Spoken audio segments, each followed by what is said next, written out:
Story संसार में आपका स्वागत है। आप सुन रहे हैं मुंशी प्रेमचंद जी की कहानी पत्नी से पति। मिस्टर सेठ को सभी हिंदुस्तानी चीजों से नफरत थी और उनकी सुंदरी पत्नी गोदावरी को सभी विदेशी चीजों से चिढ़। मगर धैर्य और विनय भारत की देवियों का आभूषण है। गोदावरी दिल पर हजार जबर करके पति की लाई हुई विदेशी चीजों का व्यवहार करती थी, हालांकि भीतर ही भीतर उसका हृदय अपनी परवशता पर रोता था। वो जिस वक्त अपने छज्जे पर खड़ी होकर सड़क पर निगाह दौड़ाती और कितनी ही महिलाओं को खद्दर की साड़ियों पहने गर्व से सिर उठाते चलते देख रही, तो उसके भीतर की वेदना एक ठंडी आह बनकर निकल जाती थी। उसे ऐसा मालूम होता था कि मुझसे ज्यादा बदनसीब औरत संसार में नहीं है। मैं अपने स्वदेश वासियों की इतनी भी सेवा नहीं कर सकती। शाम को मिस्टर सेठ के आग्रह करने पर वह कहीं मनोरंजन या सैर के लिए जाती, तो विदेशी कपड़े पहने हुए निकलते शर्म से उसकी गर्दन झुक जाती थी। वो पत्रों में महिलाओं के जोश भरे व्याख्यान पढ़ती तो उसकी आंखें जगमगा उठती। थोड़ी देर के लिए वह भूल जाती कि मैं यहाँ बंधनों में जकड़ी आई हूँ। होली का दिन था, 8 बजे रात का समय। स्वदेश के नाम पर बिके हुए अनुरागियों का जुलूस आकर मिस्टर सेठ के मकान के सामने रुका और उसी चौड़े मैदान में विलायती कपड़ों ही होलियां लगाने की तैयारियां होने लगीं। गोदावरी अपने कमरे में खिड़की पर खड़ी यह समारोह देखती थी और दिल महसूस कर रह जाती थी। एक वह है जो यूं खुश खुश आज़ादी के नशे मतवाले गर्व से सिर उठाए होली लगा रहे हैं, और एक मैं हूं कि पिंजरे में बंद पक्षी की तरह फड़फड़ा रही हूं। इन तीलियों को कैसे तोड़ दूं? उसने कमरे में निगाह दौड़ाई। सभी चीजें विदेशी थीं। स्वदेशी का एक सूत भी न था। यही चीजें वहां जलाई जा रही थी और वही चीजें यहाँ उसके हृदय में संचित ग्लानि की भांति संदूकों में रखी हुई थीं। उसके जी में एक लहर उठ रही थी कि इन चीजों को उठाकर उसी होली में डाल दे, उसकी सारी ग्लानि और दुर्बलता जलकर भस्म हो जाए। मगर पति को अप्रसन्नता के भय ने उसका हाथ पकड़ लिया। सहसा मी शून्य सेठ के आकर अंदर कहा, जरा इन सिरफरों को देखो, कपड़े जला रहे हैं। यह पागलपन, उन्माद और विद्रोह नहीं तो और क्या है? किसी ने सच कहा है, हिंदुस्तानियों के न अक्ल आई है न आएगी। कोई कल भी तो सीधी नहीं। गोदावरी ने कहा, तुम भी हिंदुस्तानी हो? सेठ ने गर्म होकर कहा, हो, लेकिन मुझे इसका हमेशा खेद रहता है कि ऐसे अभागे देश में क्यों पैदा हुआ। मैं नहीं चाहता कि कोई मुझे हिंदुस्तानी कहे या समझे। कम से कम मैंने आचार व्यवहार वेशभूषा रीति नीति कर्म वचन में कोई ऐसी बात नहीं रखी जिससे हमें कोई हिंदुस्तानी होने का कलंक लगाए। पूछिए, जब हमें 8 आने गज में बढ़िया कपड़ा मिलता है तो हम क्यों मोटा टाट खरीदें? इस विषय में हर एक को पूरी स्वाधीनता होनी चाहिए। न जाने क्यों गवर्नमेंट ने इन दुष्टों को यहाँ जमा होने दिया। अगर मेरे हाथ में अधिकार होता तो सबों को जहन्नुम रसीद कर देता। तब आटे दाल का भाव मालूम होता। गोदावरी ने अपने शब्द में तीक्ष्ण तिरस्कार भर के कहा, तुम्हें अपने भाइयों का जरा ख्याल नहीं आता। भारत के सिवा और भी कोई देश है जिस पर किसी दूसरी जाति के शासन हो? छोटे छोटे राष्ट्र भी किसी दूसरी जाति के गुलाम बनकर नहीं रहना चाहते। क्या एक हिंदुस्तानी के लिए ये लज्जा की बात नहीं है कि वो अपने ही भाइयों के साथ अन्याय करे? सेठ ने भौहें चढ़ाकर कहा, मैं इन्हें अपना भाई नहीं समझता। गोदावरी, आखिर तुम्हें सरकार जो वेतन देती है वह इन्हीं की जेब से तो आता है। सेठ, मुझे इससे कोई मतलब नहीं कि मेरा वेतन किसकी जेब से आता है। मुझे जिसके हाथ से मिलता है वह मेरा स्वामी है। न जाने इन दुष्टों को क्या सनक सवार हुई है। कहते हैं भारत आध्यात्मिक देश है। क्या अध्यात्म का यही आशय है कि परमात्मा के विधानों का विरोध किया जाए? जब यह मालूम है कि परमात्मा की इच्छा के विरुद्ध एक पत्ती भी नहीं हिल सकती, तो यह मुमकिन है कि यह इतना बड़ा देश परमात्मा की मर्जी बगैर अंग्रेजों के अधीन हो? क्यों इन दीवानों को इतनी अक्ल नहीं आती कि जब तक परमात्मा की इच्छा न होगी कोई अंग्रेजों का बाल भी बौका न कर सकेगा? गोदावरी, तो फिर क्यों नौकरी करते हो? परमात्मा की इच्छा होगी तो आप ही आप भोजन मिल जाएगा। बीमार होते हो तो क्यों दौड़े वैद्य के घर जाते हो? परमात्मा उन्हीं की मदद करता है जो अपनी मदद आप करते हैं। सेठ, बेशक करता है, लेकिन अपने घर में आग लगा देना, घर की चीजों को जला देना ऐसे काम है जिन्हें परमात्मा कभी पसंद नहीं कर सकता। गोदावरी तो यह के लोगों का चुपचाप बैठे रहना चाहिए। सेठ नहीं, रोना चाहिए। इस तरह रोना चाहिए जैसे बच्चे माता के दूध के लिए रोते हैं। सहसा होली जली, आग की शिखाएं आसमान से बातें करने लगी, मानो स्वाधीनता की देवी अग्नि वस्त्र धारण किए हुए आकाश के देवताओं से गले मिलने जा रही हो।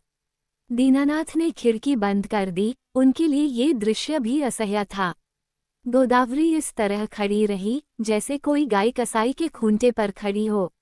उसी वक्त किसी के गाने का आवाज आई, वतन की देखिए तकदरी कब बदलती हैं। गोदावरी के विषाद से भरे हुए हृदय में एक चोट लगी। उसने खिड़की खोल दी और नीचे की तरफ झोंका। होली अब भी जल रही थी और एक अंधा लड़का अपनी खंजरी बजाकर गा रहा था, वतन की देखिए तकदीर कब बदलती है। वो खिड़की के सामने पहुंचा तो गोदावरी पे पुकारा, ओ अंधे।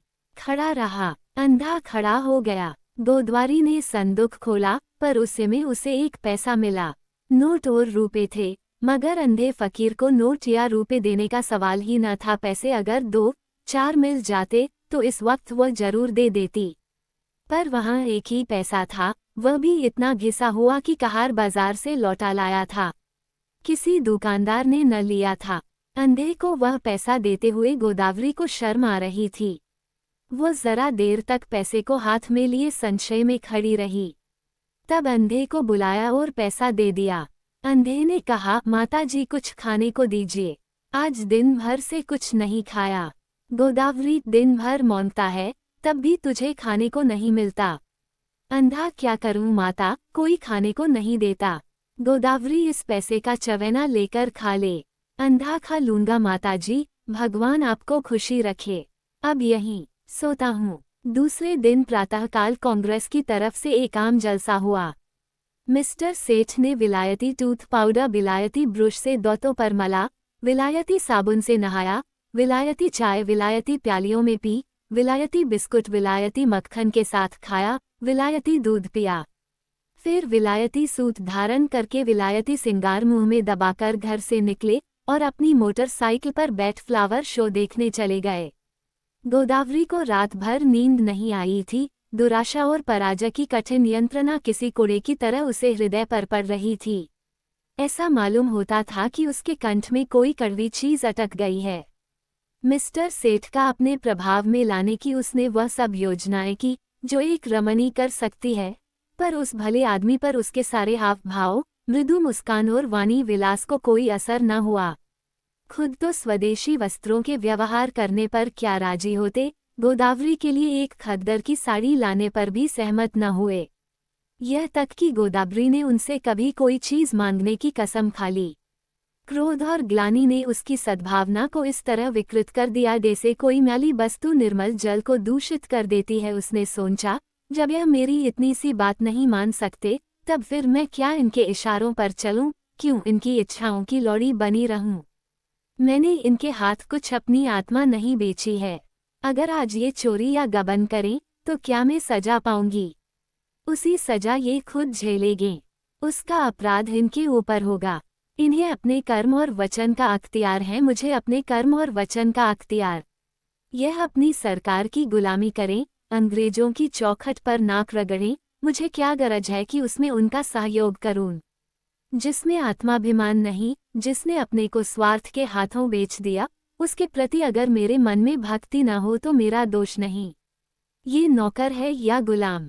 नौकरी और गुलामी में अंतर है। नौकर कुछ नियमों के अधीन अपना निर्दिष्ट काम करता है। वह नियम स्वामी और सेवक दोनों ही पर लागू होते हैं। स्वामी अगर अपमान करे, अपशब्द कहे तो नौकर उसको सहन करने के लिए मजबूर नहीं। गुलाम के लिए कोई शर्त नहीं, उसकी दैहिक गुलामी पीछे होती है, मानसिक गुलामी पहले ही हो जाती है। सरकार ने इनसे कब कहा है कि देशी चीजें न खरीदो? सरकारी टिकटों तक पर शब्द लिखे होते हैं, स्वदेशी चीजें खरीदो। इससे विदित है कि सरकार देशी चीजें का निषेध नहीं करती। फिर भी यह महाशय सुरखरू बनने की फिक्र में सरकार से भी 2 अंगुल आगे बढ़ना चाहते हैं। मिस्टर सेठ ने कुछ झेपते हुए कहा, कल न फ्लावर शो देखने चलोगी? गोदावरी ने विरक्त मन से कहा, नहीं, बहुत अच्छा तमाशा है, मैं कांग्रेस के जलसे में जा रही हूँ। मिस्टर सेठ के ऊपर यदि छत गिर पड़ी होती या उन्होंने बिजली का तार हाथ से पकड़ लिया होता तो भी वह इतने बदहवास न होते। आंखें फाड़कर बोले, तुम कांग्रेस के जलसे में जाओगी? हाँ जरूर जाओगी। मैं नहीं चाहता कि तुम वह जाओ। अगर तुम मेरी परवाह नहीं करते तो मेरा धर्म नहीं कि तुम्हारी हर एक आज्ञा का पालन करूं। मिस्टर सेठ ने आंखों में विष भर कर कहा, नतीजा बुरा होगा। गोदावरी मानो तलवार के सामने छाती खोलकर बोली, इसकी चिंता नहीं, तुम किसी के ईश्वर नहीं हो। मिस्टर सेठ सूप गर्म पड़े, धमकियों दी, आखिर मुंह फेरकर लेटे रहे। प्रातःकाल फ्लावर शो जाते समय भी उन्होंने गोदावरी से कुछ न कहा। गोदावरी जिस समय कांग्रेस के जलसे में पहुंची तो कई हजार मर्दों और औरतों का जमाव था। मंत्री ने चंदे की अपील की थी और कुछ लोग चंदा दे रहे थे। गोदावरी उस जगह खड़ी हो गई जहां और स्त्रियां जमा थी और देखने लगी कि लोग क्या देते हैं। अधिकांश लोग 2-2, 4-4 आना ही दे रहे थे। वहां ऐसा धनवान था ही कौन। उसने अपनी जेब टटोली तो 1 रुपया निकला। उसने समझा ये काफी है। इसी इंतजार में थी कि झोली सामने आवे तो उसमें डाल दूं। सहसा वही अंधा लड़का जिसे कि उसने पैसा दिया था न जाने किधर से आ गया और ज्यों ही चंदे की झोली उसके सामने पहुंची उसने उसमें कुछ डाल दिया। सबकी आंखें उसकी तरफ उठ गईं। सबको कुतूहल हो रहा था कि अंधे ने क्या दिया, कहीं 1 आध पैसा मिल गया होगा। दिन भर गला फाड़ता है तब भी तो उस बेचारे को रोटी नहीं मिलती। अगर यही गाना पिशवाज और सास के साथ किसी महफिल में होता तो रुपए बरसते, लेकिन सड़क पर गाने वाले अंधे की कौन परवाह करता है। झोली में पैसा डालकर अंधा वहां से चल दिया और कुछ दूर जाकर गाने लगा, वतन की देखिए तकदीर कब बदलती है। सभापति ने कहा, मित्रों देखिए ये वह पैसा है जो एक गरीब अंधा लड़का इस झोली में डाल गया है। मेरी आंखों में इस 1 पैसे की कीमत किसी अमीर के 1000 रुपये से कम नहीं। शायद यही इस गरीब की सारी बिसात होगी। जब ऐसे गरीबों की सहानुभूति हमारे साथ है तो मुझे सत्य की विजय में संदेह नहीं मालूम होता। हमारे यहाँ क्यों इतने फकीर दिखाई देती हैं? या तो इसलिए कि समाज में इन्हें कोई काम नहीं मिलता या दरिद्रता से पैदा हुई बीमारियों के कारण यह अब इस योग्य ही नहीं रह गए कि कुछ काम करें। या भिक्षावृत्ति ने इनमें कोई सामर्थ्य ही नहीं छोड़ी। स्वराज्य के सिवा इन गरीबों का अब उद्धार कौन कर सकता है? देखिए वह गा रहा है, वतन की देखिए तकदीर कब बदलती है। इस पीड़ित हृदय में कितना उत्सग। क्या अब भी कोई संदेह कर सकता है कि हम किसकी आवाज हैं? पैसा ऊपर उठाकर आप में कौन इस रत्न को खरीद सकता है? गोदावरी के मन में जिज्ञासा हुई, क्या वह वही तो पैसा नहीं है जो रात मैंने उसे दिया था? क्या उसने सचमुच रात को कुछ नहीं खाया? उसने जाकर समीप से पैसे को देखा जो मेज पर रखा दिया गया था। उसका हृदय धक से हो गया। ये वही घिसा हुआ पैसा था। उस अंधे की दशा, उसके त्याग का स्मरण करके गोदावरी अनुरक्त हो उठी। कांपते हुए स्वर में बोली, मुझे आप ये पैसा दे दीजिए, मैं 5 रुपये दूंगी। सभापति ने कहा, एक बहन इस पैसे के दाम 5 रुपये दे रही है। दूसरी आवाज आई 10 रुपये। तीसरी आवाज आई 20 रुपये। गोदावरी ने इस अंतिम व्यक्ति की ओर देखा। उसके मुख पर आत्माभिमान झलक रहा था, मानो कह रहा हो कि यहाँ कौन है जो मेरी बराबरी कर सके। गोदावरी के मन में स्पर्धा का भाव जाग उठा। चाहे कुछ हो जाए, इसके हाथ में ये पैसा न जाए। समझता है इसने 20 रुपये क्या कह दिए, सारे संसार का मोल ले लिया। गोदावरी ने कहा 40 रुपये। उस पुरुष ने तुरंत कहा 50 रुपये। हजारों आंखें गोदावरी की ओर उठ गईं, मानो कह रही हों, अब की आप ही हमारी लाज रखिए। गोदावरी ने उस आदमी की ओर देखकर धमकी से मिले हुए स्वर में कहा 100 रुपये। धनी आदमी ने भी तुरंत कहा एकम 120 रुपये। लोगों के चेहरे पर हवाइयां उड़ने लगीं।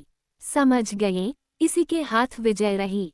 निराश आंखों से गोदावरी की ओर ताकने लगे, मगर ज्यों ही गोदावरी के मुंह से निकला 150 कि चारों तरफ तालियां पड़ने लगीं, मानो किसी दंगल के दर्शक अपने पहलवान की विजय पर मतवाले हो गए हों।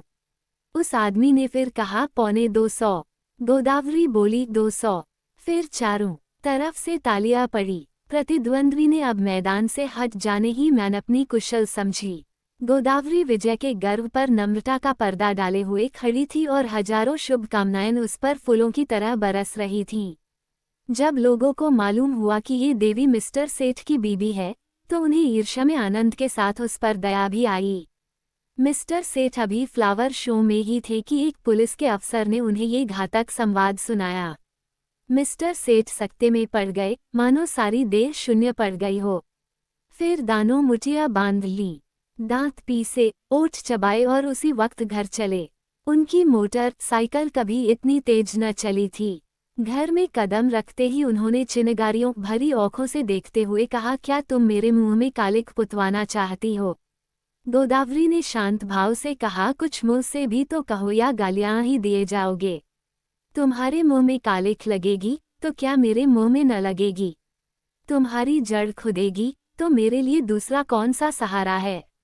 मिस्टर सेठ, सारे शहर में तूफान मचा हुआ है, तुमने मेरे लिए रुपये दिए क्यों? गोदावरी ने उसी शांत भाव से कहा, इसलिए कि मैं उसे अपना ही रुपया समझती हूँ। मिस्टर सेठ दौत किटकिटाकर बोले, हरगिज नहीं, तुम्हें मेरा रुपया खर्च करने का कोई हक नहीं है। गोदावरी, बिल्कुल गलत, तुम्हारे खर्च करने का तुम्हें जितना अख्तियार है उतना ही मुझको भी है। हाँ, जब तलाक का कानून पास करा लोगे और तलाक दे दोगे तब न रहेगा। मिस्टर सेठ ने अपना हैट इतने जोर से मेज पर फेंका कि वो लुढ़कता हुआ जमीन पर गिर पड़ा और बोले, मुझे तुम्हारी अक्ल पर अफसोस आता है। जानती हो तुम्हारी इस उद्दंडता का क्या नतीजा होगा? मुझसे जवाब तलब हो जाएगा। बतलाओ, क्या जवाब दूंगा? जब ये जाहिर है कि कांग्रेस सरकार से दुश्मनी कर रही है तो कांग्रेस की मदद करना सरकार के साथ दुश्मनी करनी है। तुमने तो नहीं की कांग्रेस की मदद, तुमने तो की। इसकी सजा मुझे मिलेगी या तुम्हें? अगर मैं चोरी करूं तो क्या तुम जेल जाओगे? चोरी की बात और है और यह बात और है। तो क्या कांग्रेस की मदद करना चोरी या डाके से भी बुरा है? हाँ, सरकारी नौकर के लिए चोरी या डाके से भी बुरा है। मैंने यह नहीं समझा था।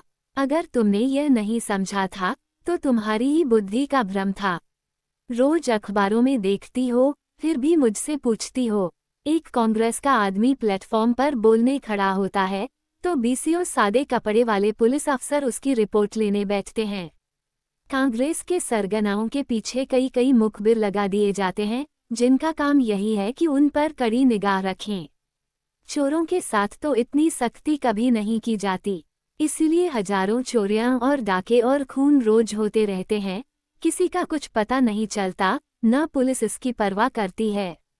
मगर पुलिस को जिस मामले में राजनीति की गंध भी आ जाती है, फिर देखो पुलिस की मुस्तैदी। इंस्पेक्टर जनरल से लेकर कांस्टेबल तक एड़ियों तक का जोर लगाते हैं।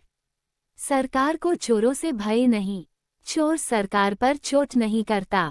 कांग्रेस सरकार को अख्तियार पर हमला करती है, इसलिए सरकार भी अपनी रक्षा के लिए अपने अख्तियार से काम लेती है। ये तो प्रकृति का नियम है। मिस्टर सेठ आज दफ्तर चले तो उनके कदम पीछे रह जाते थे। न जाने आज वहां क्या हाल हो। रोज की तरह दफ्तर में पहुंचकर उन्होंने चपरासियों को डांटा नहीं, क्लर्कों पर रोब नहीं जमाया, चुपके से जाकर कुर्सी पर बैठ गए। ऐसा मालूम होता था कोई तलवार सिर पर लटक रही है।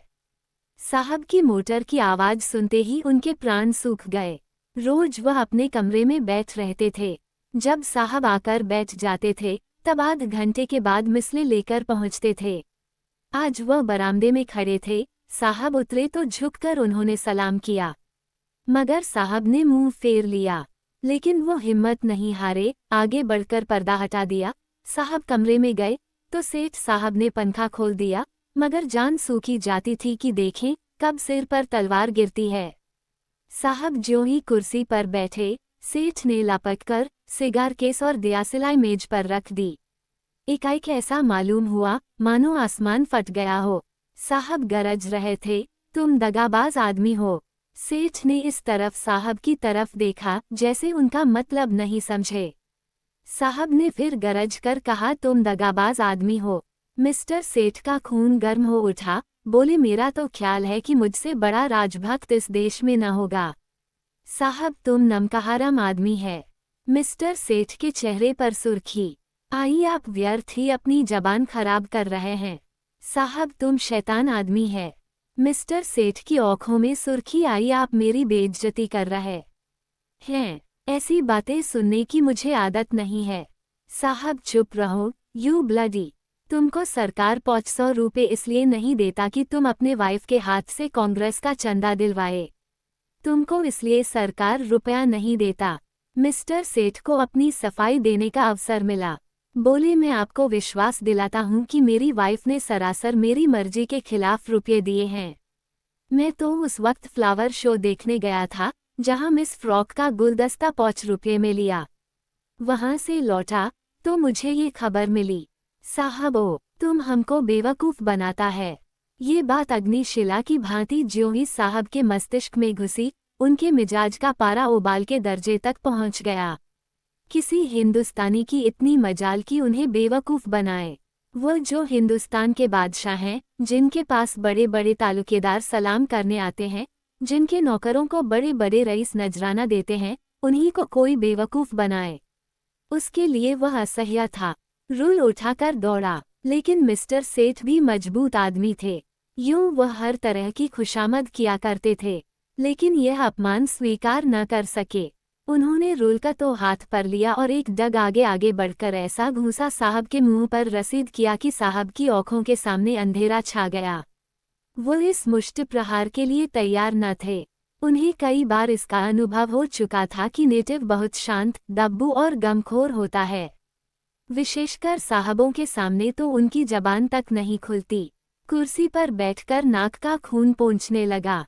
फिर मिस्टर सेठ के उलझने की उसकी हिम्मत नहीं पड़ी, मगर दिल में सोच रहा था, इसे कैसे नीचा दिखाऊं।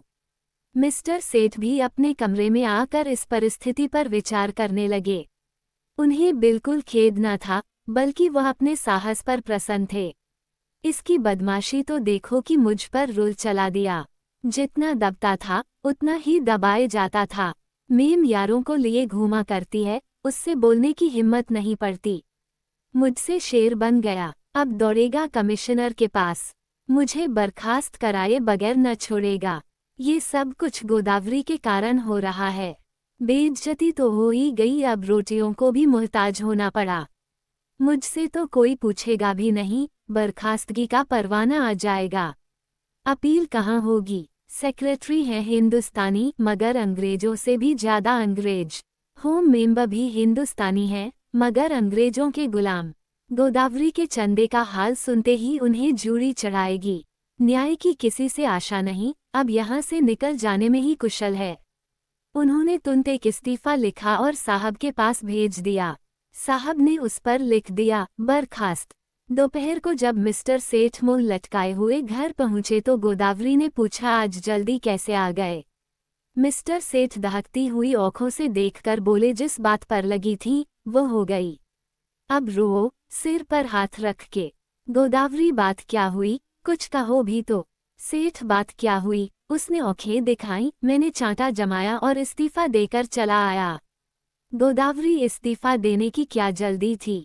सेठ और क्या सिर के बाल नुचवाता? तुम्हारा यही हाल है तो आज नहीं कल अलग होना ही पड़ता। गोदावरी खैर, जो हुआ अच्छा ही हुआ। आज से तुम भी कांग्रेस में शरीक हो जाओ। सेठ ने ओठ चबाकर कहा, लजाओगी तो नहीं, ऊपर से घाव पर नमक छिड़कती हो। गोदावरी, लजाऊं क्यों, मैं तो खुश हूं कि तुम्हारी बेड़ियां कट गईं। सेठ आखिर कुछ सोचा है, काम कैसे चलेगा? गोदावरी, सब सोच लिया है। मैं चल कर दिखा दूंगी। हाँ, मैं जो कुछ कहूँ वह तुम किए जाना। अब तक मैं तुम्हारे इशारे पर चलती थी, अब से तुम मेरे इशारे पर चलना। मैं तुमसे किसी बात की शिकायत न करती थी। तुम जो कुछ खिलाते थे खाती थी, जो कुछ पहनाते थे पहनती थी। महल में रखते महल में रहती, झोपड़ी में रखते झोपड़ी में रहती। उसी तरह तुम भी रहना। जो काम करने को कहूँ वह करना, फिर देखूं कैसे काम नहीं चलता। बड़प्पन सूट बूट और ठाठ बाट में नहीं है। जिसकी आत्मा पवित्र हो वही ऊंचा है। आज तक तुम मेरे पति थे, आज से मैं तुम्हारा पति हूँ। सेठ जी उसकी और स्नेह की आंखों से देखकर हंस पड़े।